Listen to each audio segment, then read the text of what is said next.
To get the most out of Mortal Kombat 11, including access to its robust lineup of customization options, you'll first have to spend hours grinding away. Here are just a handful of cheats and secrets to help you maximize your Mortal Kombat 11 experience. Take what you want, within reason. You'll find that time spent here is well rewarded.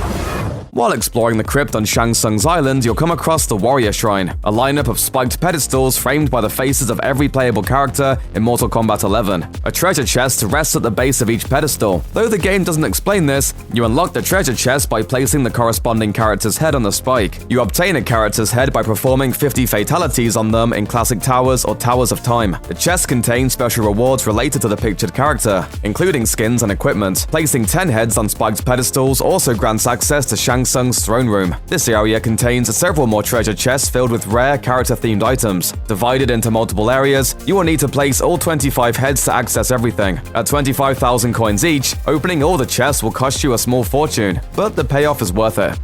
The Krypt contains a lot of secrets and special loot. Key among them is Kenshi's blindfold, an item that, when equipped, allows you to see hidden chests, areas, and breakable sections of walls. To get the most out of the game, you won't want to skip tracking down the blindfold, as you'll need it to locate other treasures the Krypt offers. An arduous task, NetherRealm has hidden Kenshi's blindfold deep within Goro's lair. To reach the object, you'll first need to pick up Shao Kahn's hammer, the Gem of the Living, and the cracked horn of Motaro from various points around the Krypt. Using these objects, you can open up the pathway to labyrinthine Goro's lair. Navigate Goro's lair until you reach an area called Kenshi's Last Stand, then claim the blindfold from poor Kenshi's remains. Valiant and brave, he was an excellent warrior, which made feeding on his soul most enjoyable. Equip it often while exploring the Krypt to uncover the secrets of each section.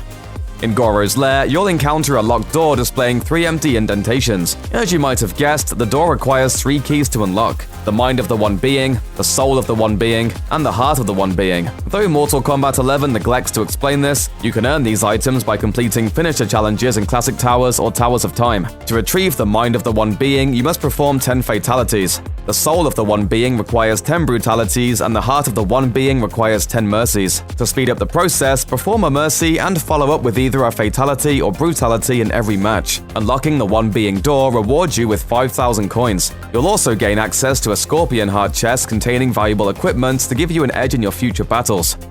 You might have listened to that last tip and wondered, what the hell is a mercy? There's no mercy in a brutal battle of brawn like Mortal Kombat. Well, actually, a mercy is a secret finishing move that revives a fallen opponent and restores some of their missing health. You can perform one by pressing the correct inputs after moving to mid-distance during the finish him/her phase. While performing a mercy might seem counterintuitive, the game offers a few incentives for taking this approach. For the completionists out there, you must show mercy 10 times to unlock the Not Dead Yet trophy. Some brutalities also require that you perform a mercy before they will trigger, such as Cetrion's Falling Sky. Finally, mercies are a great way to pad your tower score, letting you complete 2 finishing moves during a single match. Each mercy you perform grants an extra 15,000 points, making up for the added time and risk that come with prolonging the fight.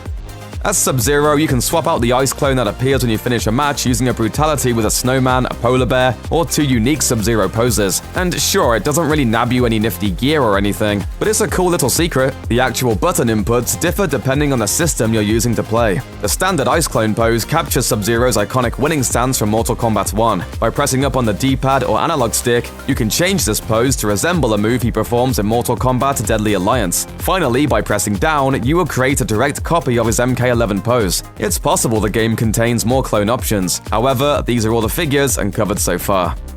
Check out one of our newest videos right here. Plus, even more SVG videos about your favorite stuff are coming soon. Subscribe to our YouTube channel and hit the bell so you don't miss a single one.